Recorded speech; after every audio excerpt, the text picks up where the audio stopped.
tayo sa aking niluto kanina. So, ito. Lalagyan natin siya dito. Dito, guys. Dito lang siya, guys. Lalagyan natin yung mga banyatot.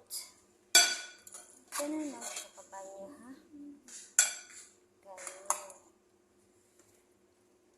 Ganun lang siya kabanyo.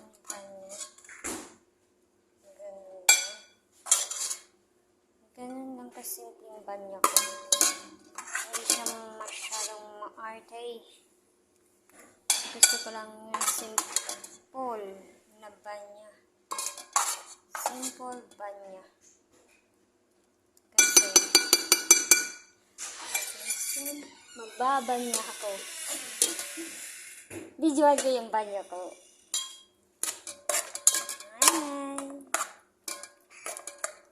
Nandyan si madam.